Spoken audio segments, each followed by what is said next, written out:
Le même chapitre, la guerre d'agression dans l'Est de la République démocratique du Congo nécessite une réponse à multiples facettes. Israël Mumbundi, analyste et chercheur, espère que la République démocratique du Congo, en tant qu'État souverain, puisse utiliser sa force pour mettre fin à cette agression qu'il qualifie de barbare.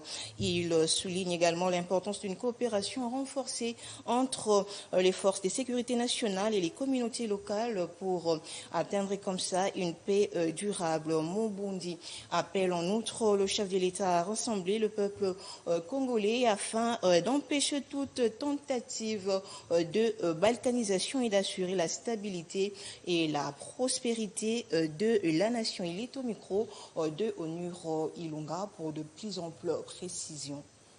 Non, je pense que le président de la République est mieux placé lorsqu'il met en avant cette voie diplomatique, parce que vous savez que la diplomatie est l'une des voies meilleures aussi pour gagner une guerre, parce que la guerre, au-delà d'une guerre physique, au-delà de la force physique, il y a aussi une force intellectuelle qui est cette force-là de la diplomatique. Je pense que le président de la République a par sa sagesse et son intelligence, privilégier cette voie diplomatique. Mais au-delà de la voie diplomatique, lorsque la voie diplomatique présente des failles, présente des couacs, je pense qu'il est très important, je pense qu'il est nécessaire, il est d'avantageux de bien vouloir privilégier aussi en fait, la voie de la guerre.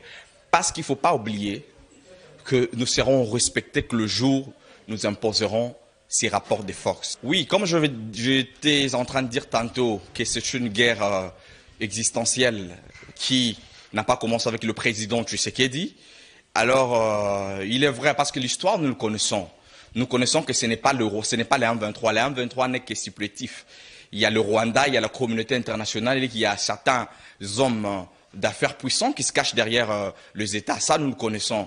Alors, vous remarquerez que lorsque le président Tshisekedi dit non aux intérêts du Rwanda, vous remarquerez que l'M23 a augmenté avec une vitesse exponentielle, qui sont en train de récupérer ville après ville.